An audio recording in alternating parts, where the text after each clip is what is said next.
little glimpse of what your team manager is doing for your team.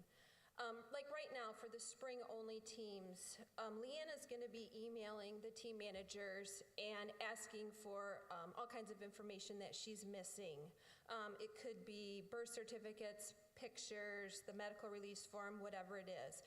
So your team manager's then going to have to contact you, hunt you down, find you, email you to get this information, and then she has to get it to Leanna so that Leanna can register your team for whatever league they're playing in this spring, whether it's Premier, MRL, or whatever. So once this is done, eventually your team manager is going to get a package, and it's going to have your player cards in it, and the official roster, and a check for ref money. So they're going to take the player cards, they're going to go laminate them, they're going to take the check, they're going to go to the bank, but they have to be really careful because you need so many 20s, so many 10s, so many 5s, because you have to have the right denominations to pay the refs at the games. Once they have this done, they're going to make their folder, and that's a folder that they're going to take with them to every game, and it's going to have all the team's medical release forms because you have to have them at every game. It's going to have the roster, the player cards, their risk management card, their coach's risk management card, and whatever else they feel the need to put in their folder. So they're ready to start the season. Well then, usually the Monday before their weekend games, they'll send out an email to the opposing team, and they'll just verify the location of the game and the time of the game, that kind of stuff. And sometimes, as easy as that sounds, it's actually difficult to find this contact information for the opposing teams because it may not be on the Premier website or the MRL website, so you have to go to the club's website and get this information, as well as finding out where these fields are that you're playing at. So they've made this contact, and they're all set. And then later in the week, oh, I got to go online, and then they need to print out the game report for the game that weekend. Okay, game day. I've contacted them. We're all good. I have my game report. I've got my ref money. I got my player cards. I go to the game. I pay the ref. I hand out the player cards to them. Watch the game. As soon as the game is done, go back and collect the player cards, get the game report, make sure it's signed, it's completely filled out, and then they have 24 hours to call in the results, and then they also have to either scan and email the game report or fax the game report. Hopefully, and they'll do this throughout the whole season for the next 8 weeks or how many games you're playing. And hopefully during that time, you don't have games that are rescheduled, because then that involves even more paperwork and contacting people and figuring things out. So they get through all of that, and then during the season, I'm going to email them and say, hey, guess what? You guys are going to a tournament. You need to register your team for this tournament by this date. So then they go online, and they have to register for the tournament, which is not a 5-minute job. Usually you need to know at least the last year's all of the tournaments you've gone to, your win-loss record, your prior season, all the win-loss stuff, plus tons of contact information. So you get that done. So then I email them a couple weeks later and say, guess what, you're in, it's all good. Now you need to collect all this paperwork. Because of course, let's say the tournament's in Illinois. So you need to get an out-of-state travel permit. And then you need to get Illinois medical release forms from all your team. And so you gather all this paperwork for the tournament. Then the Friday night before the tournament starts, they have to go down early and register the team and hope and pray they have all their paperwork and it's all good. And if their coach if you have guest players, there's even more paperwork involved. And then also during all that process, I'm emailing them saying, holy cow, we're all staying at this hotel, so I need you to get me a list of all the people who need rooms and what name is going to go under that room. So I'm not telling you this to freak you out and say there is no way in the world I'm ever going to be a team manager. I'm just telling you this because I want you to understand that your team managers, they're moms and dads. They have jobs, they have families, and they have responsibilities. And they are very graciously volunteering their time to do this for their child's team.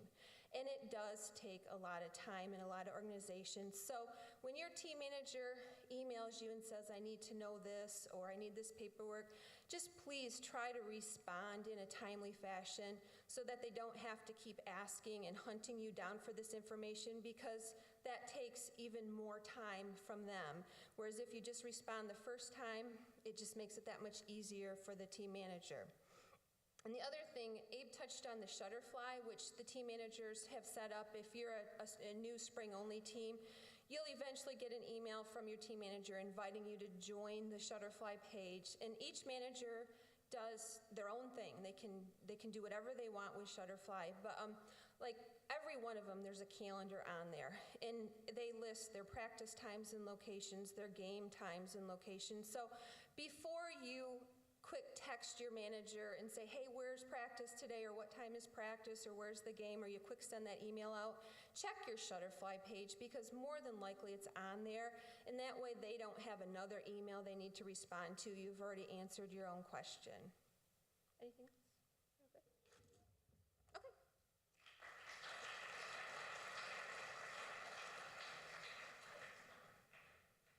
Okay, so everybody's got those sheets, and maybe to break this up and to make this fun, maybe it's fun, maybe it's not. That's fun, the clouds and stuff. So club meeting prize break, and then you'll find a number, and don't try to change your number. I should hear a scream. There should be a scream, somebody running through the crowd. So if you're number 40, then you'll go to Brenda and you get a training t-shirt. Who got it? Nice, nice. Okay, so moving on, club policy. There are a few of these things that are more obvious than others, but just making sure that you guys understand maybe some of the importance of these things. So training gear. Later, we're going to kind of hit on the fact that as a club, over the last 10 years, we really have been the first to implement a lot of the things that you see maybe other clubs picking up. One of them is a training, unified training gear, and we've changed it this year so that everybody's got the Alliance Football Club. U12 and up, I believe they should have that with the black shorts and the white socks. And if you want to understand the importance of this, just take a drive to to another club and watch one of their practices, and then come back to ours and look at our fields and just do a quick survey around, and you're going to see at any time 60 to 70 kids that are all looking the same. And when we go back to the whole idea of team first, being part of a team is one aspect of it, but being part of a club is another. We have not in 10 years, and it's very easy to do, but we haven't in 10 years put up with one coach or one group just doing their own thing, and that's something that we value quite a bit, and it's something that's very important to us. Practice attendance. Going to practice is important. It's important for building the team, and it's important for the team being its best. If you can't make a practice, different coaches have different tolerance for it, but our suggestion is that you make it up with another team at some point, so you're getting 2 practices a week. There shouldn't be a time when you are going to another practice instead of your own practice for no reason. We encourage people to train 3 times and 4 times a week. If you guys are 10 minutes away from a practice field, and this is probably important for the high school guys to understand even, if you're a 16-year-old, there's no reason why you shouldn't be practicing with the 18s and the 17s. And typically it puts you in a position where you can experience a different coach and be around different kids. And I know there's limiting factors in school and family and some things like that are important, but we've got kids from Holland right now that are training 3 times a week on a U13 girls situation. We've got some kids in the past have said, hey, I can commit this season and train 4 times a week, and the benefits are obvious. That player definitely grows at a nice rate. Fees and method of payment. To say that we are flexible in these areas would be a huge understatement. We don't have a huge desire to be limiting kids' involvement. So unfortunately, that also comes with the burden of trying to determine what's right in terms of scholarshiping kids and in terms of coming up with payment situations. And I've seen over the past couple of years a changed responsibility from parents, and I do really appreciate every effort you guys have made and do make to stick with payment schedules, to be responsible for things, and make sure that if you are on a payment plan, that you're the one that's taking the initiative and not waiting for us to do the work for it. Right now, we are at 500 and some kids in the club, and it does become hard for two of us to really work at it. So method of payment, you may or may not know this, but there's a pay by check form on the website. So if you don't like to pay with a credit card and you don't like to pay online, just print those forms out and send them in. You can write a check and send it in by mail. Doing the credit card thing has been a tremendous load off of the manager's shoulders in a lot of ways. We used to have, just to let you know, we used to have, and we're the first in the area, again, to implement one fee for everything policy. And the fee included tournaments, and included training, and included winter training, and included everything.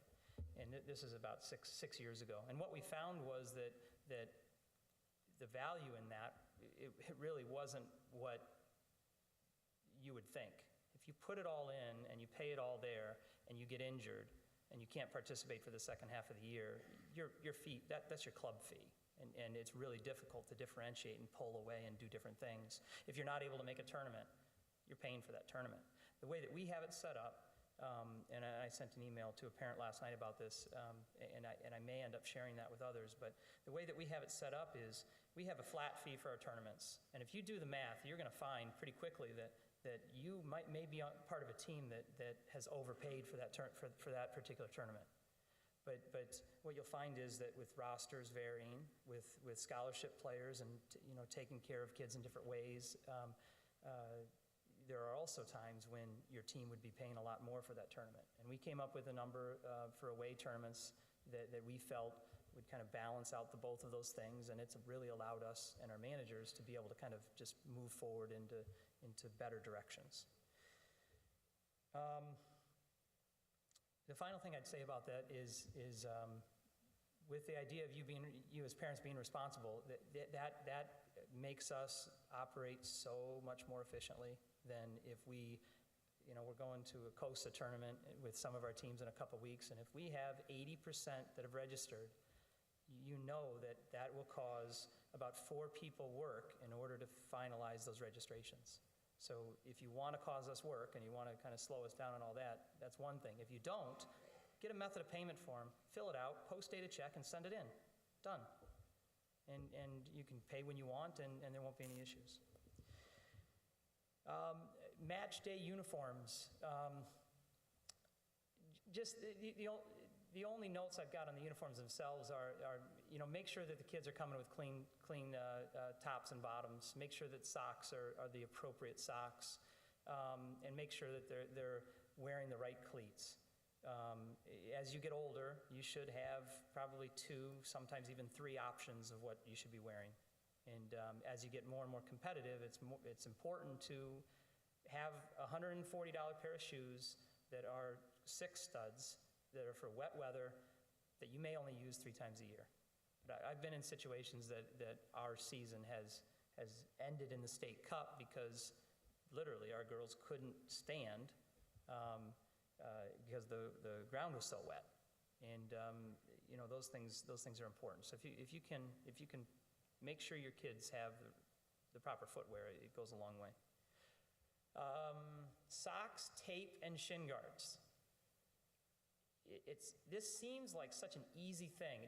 You guys got to wake up over there. Every one of you. This is when you guys have to pay attention. That group right there.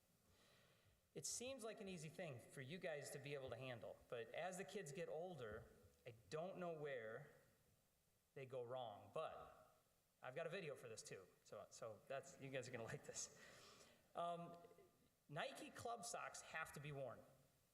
There are a lot of Nike white socks out there. Doesn't mean that there are club socks. Because some have big swooshes here, some have swooshes there, some have no swoosh. I mean, where are club socks? I think they're $8. It's uniformity. Make sure you wear them.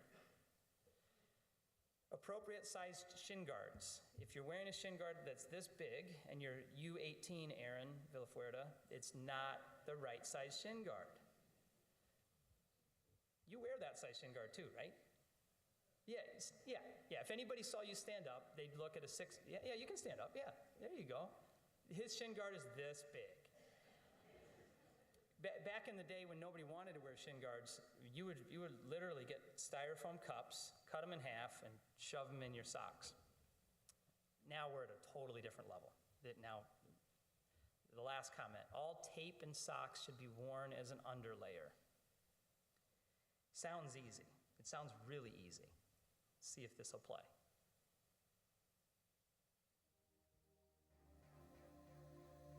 This is painful.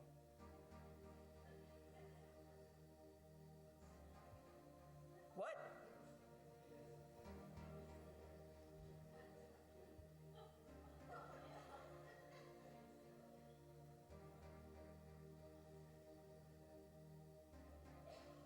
Nike, but we don't wear black stripes, right? Now, that looks right, but it's actually another sock that's not our sock on top of the other one. Adidas socks with something. And I put it on twice because I was so shocked.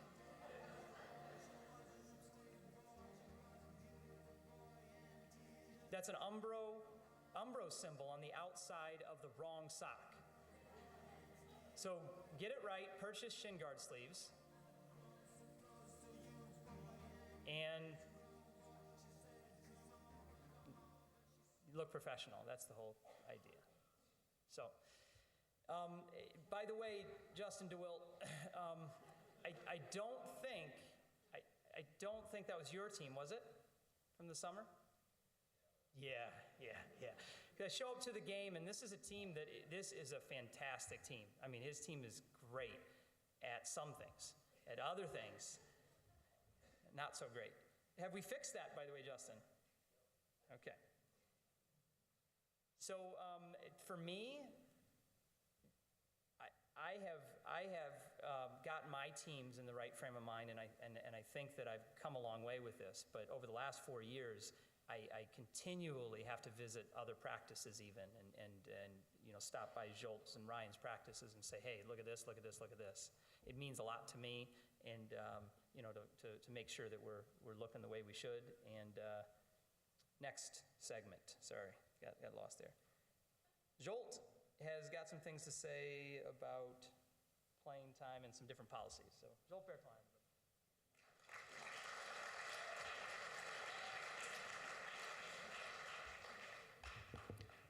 Before that, let's talk about those couple refs who did us wrong. There were only a couple. So before we go into this, I think it's very important to differentiate the fact that there is age group differentiation from how we deal with playing time, and that certainly probably breaks down from 8s, 9s, 10s, and 11s, and then